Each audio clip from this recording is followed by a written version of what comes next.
In this video, I'm going to show you how you can use the distortion effect on an ambience channel to create a more aggressive sounding drum mix. So we still have the Pearl default kit loaded with 20-inch bass drum, and I have the classic compressor loaded on the output channel, and I've reset the settings to a relatively slow attack and a fast release, and I've pulled down the threshold so we're getting about 4 to 5 dB of compression.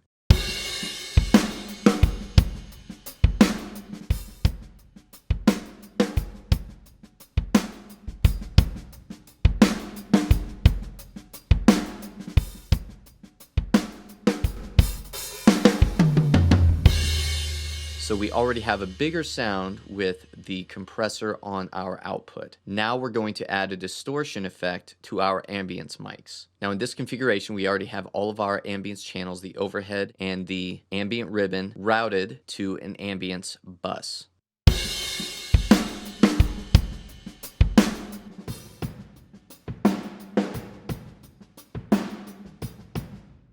So what we'll do at this point is create a bus send from this ambience, and within the newly created bus, we will place a distortion effect. We'll go ahead and label this new bus channel ambience distortion so that I know the distortion effect is only being applied to the ambience within this drum mix. We'll go to the distortion category within our effects, and we will choose the distortion effect plugin. Now I like this plugin because it's very simple to use. We have drive and tone, so we can increase the drive of the distortion effect, and then we can change the sound of the distortion with the tone knob. And then we simply mix in our ambient distortion channel with our entire drum mix. Now the first thing I want to do is go into our ambience bus send, and we'll change this to pre-fader or post effects, and that way we can solo our ambient distortion bus, and we'll hear just the ambience channel being sent to it with this newly added distortion.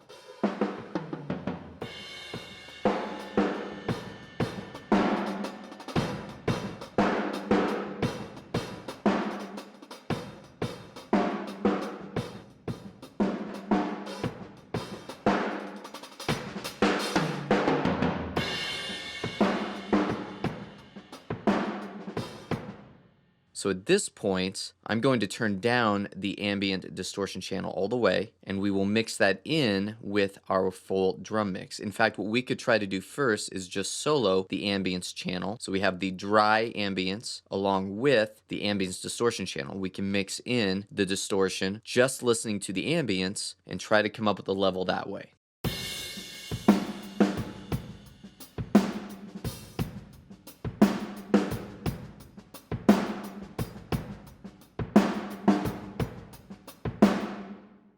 You can hear it doesn't take much. I brought up the ambience distortion fader just a bit, and we're already starting to hear a difference.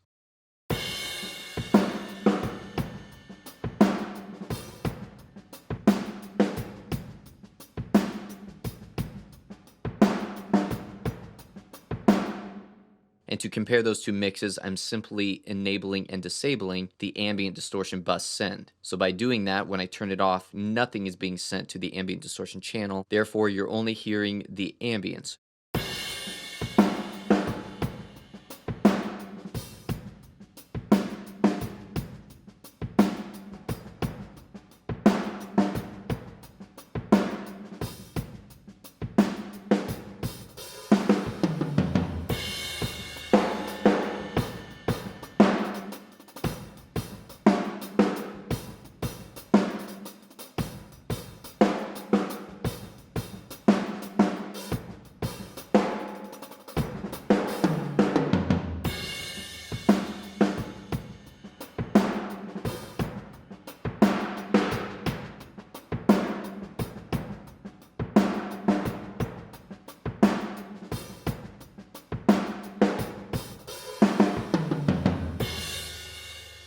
Let's go ahead and take a listen to how that sounds with the full mix and make those same adjustments.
In that last example, notice how when I increased the drive and the tone, I brought down the ambient distortion level in the ambient distortion bus to compensate, because the increased drive and tone increased the level of the distortion. When I turned down the drive and down the tone, I could push the ambient distortion channel up a bit and it would have a different impact on my overall drum sound. So those are just a few examples of many options you have within Superior Drummer 3 to add distortion to your ambience channels and really any channel you want.